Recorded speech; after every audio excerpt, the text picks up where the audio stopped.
Every city has secrets. Most disappear with time. Others survive inside forgotten files, locked away in drawers, hidden inside archives, waiting for someone brave enough to uncover them. For years, Lagos had buried its secrets well. But one investigation changed everything. A missing passenger, a confidential witness, a flash drive, a conspiracy. The truth had finally begun to emerge. Or so everyone believed. Then 1 week later, another file appeared. And this time, it was bigger than anything Aisha Bello had ever seen. This is Against the Streets of Lagos 9. The last file. The email arrived shortly after midnight. No sender, no subject, no message, only an attachment. _last_file.zip. At first Aisha assumed it was spam. The investigation into passenger 13 had attracted attention from all over the country. Strange messages had become common. But something about this one felt different.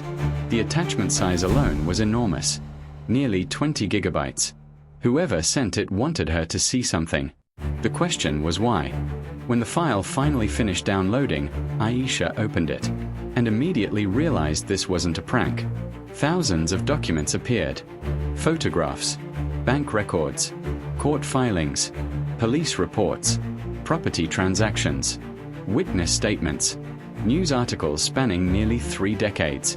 The collection was massive, almost impossible to navigate. Yet somebody had organized it carefully. Every folder, every document, every photograph had been arranged for a reason. As Aisha began reviewing the contents, she noticed a note hidden in the root directory. The note contained only one sentence. Everything is connected. For 3 days, Aisha barely slept. The deeper she looked, the stranger the file became. The cases appeared unrelated. Missing persons, construction scandals, fraud investigations, witness disappearances, financial crimes, different years, different victims, different circumstances. Yet one name kept appearing. Not as a suspect, not as a witness, not even as a victim. Just nearby, always nearby. Chief Raymond Afolabi. The same name surfaced again and again.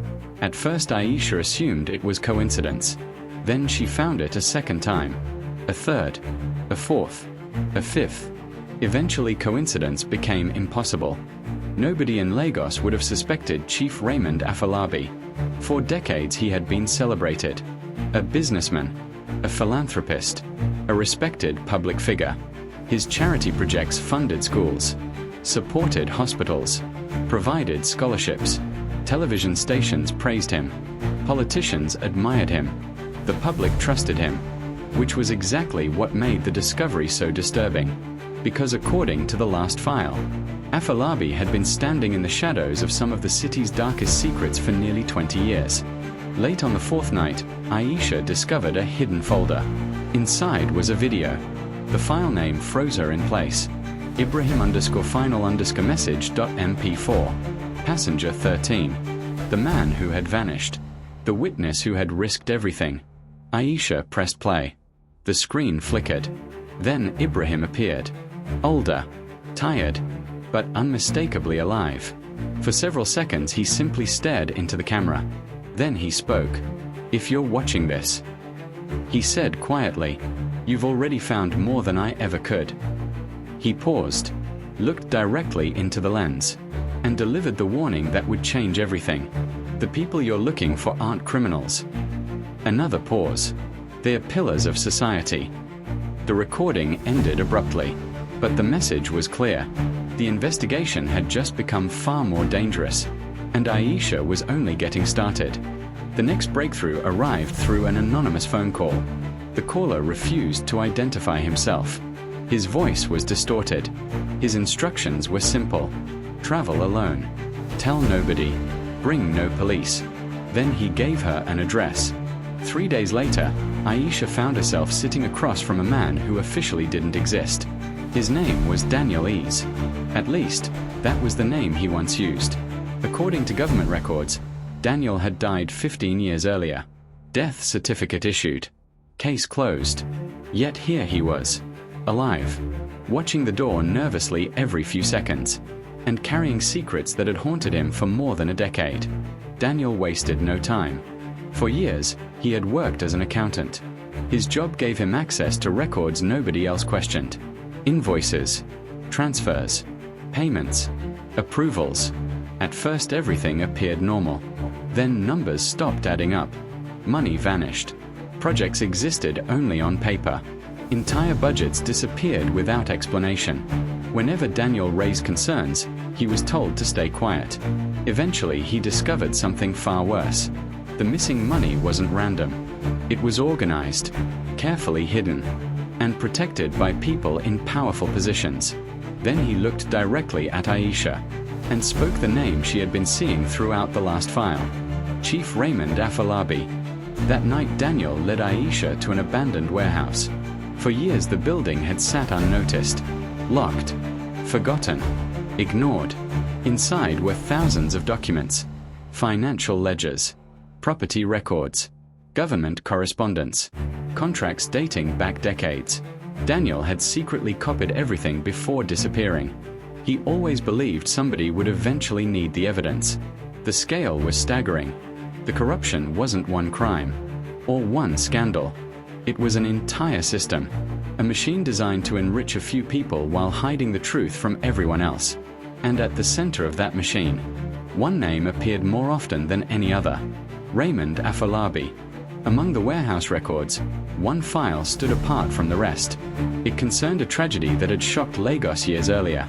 A building collapse, dozens injured, lives lost, families destroyed. The official investigation blamed poor construction, human error, negligence. But hidden within the records was another story. Inspection reports had been altered. Safety concerns had been ignored. Warnings had disappeared. The disaster wasn't simply an accident. It had been preventable. And according to the documents, several individuals had profited despite knowing the risks. One signature appeared repeatedly on related approvals. Not Raymond Afolabi's, but the signature of someone connected directly to him. For the first time, Aisha understood the true scale of what she was investigating. By the end of the week, the picture was becoming clear. Afolabi wasn't acting alone. He never had. The network included businessmen, contractors, executives, middlemen, influential figures whose names rarely appeared in public investigations. Each person played a role. Some approved contracts. Some moved money. Some silenced witnesses. Others ensured certain files simply disappeared. For years the system protected itself. Anyone who got too close was ignored, discredited, or removed entirely.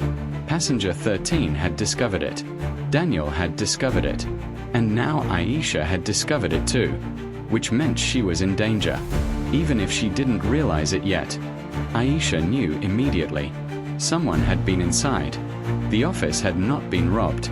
Nothing valuable was missing. The intruder had searched only one thing: the investigation. Files lay scattered across the floor. Documents had been opened. Folders examined. Computer equipment checked. Whoever entered wasn't looking for money. They were looking for information. Then Aisha noticed the note. 3 words. Stop digging. No signature. No explanation. No threat. Because none was necessary. The message was clear. Someone knew exactly how far she had come, and someone wanted her to stop. The next morning, Daniel handed Aisha a flash drive. His expression was different. More serious. More cautious. As though he knew something was coming. Inside was a recorded testimony. Daniel sat alone in a dimly lit room. And for nearly an hour, he explained everything. Names, dates, transactions, meetings, hidden accounts, the entire structure of the network. Nothing was omitted. Nothing was protected. And for the first time, Chief Raymond Afolabi was identified directly. Not as a businessman, not as a philanthropist, but as the man who had quietly connected decades of corruption, cover-ups, and destroyed lives. When the recording ended, Aisha understood something terrifying. If this testimony became public, everything would change. 3 days later, the story broke. News stations interrupted regular programming. Newspapers published emergency editions. Social media exploded. The last file became national news. Every document, every transaction, every hidden connection, everything was released. For years, powerful people had operated in the shadows. Now the spotlight was finally on them. Public outrage followed immediately. Investigations were reopened. Frozen cases returned to life. Witnesses stepped forward, and authorities could no longer ignore the evidence. The system that had protected itself for decades was beginning to collapse. Before sunrise, federal agents moved. Properties were searched. Accounts were frozen. Arrest warrants were issued. And finally, they arrived at Raymond Afolabi's mansion. The nation watched live. Television crews gathered outside. Journalists filled the streets. Agents entered the property. Room after room was cleared. Office, library, conference room, bedroom, nothing. Chief Raymond Afolabi was gone. No signs of struggle. No signs of panic. No signs of escape. Only silence. Then investigators discovered something unusual. A sealed envelope, placed neatly on his office desk, addressed to one person, Aisha Bello. Inside the envelope, there was no confession, no apology, no explanation, only a photograph. 3 men stood together, a younger Raymond Afolabi, a younger Danielese, and a third man, someone Aisha had never seen before. Written on the back were 2 words: find him. Nothing else. No name. No location. No clue. Just a final mystery. For several moments Aisha stared at the photograph, trying to understand. Then she realized something. Afolabi wasn't asking for help. He was delivering a warning. The story wasn't over. It had simply reached the end of one chapter. A week later, the investigations continued. Arrests continued. Trials continued.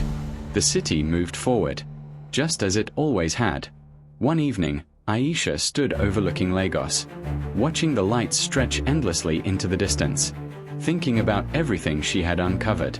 Passenger 13, Danielese, the last file, the people who had disappeared, the people who had been forgotten, and the people who had finally received justice. The city beneath her seemed peaceful, but she knew better, because Lagos never sleeps. Every street has a story, every crowd hides a secret, and every mystery leaves a shadow behind. Some secrets are uncovered, others simply learn how to hide better.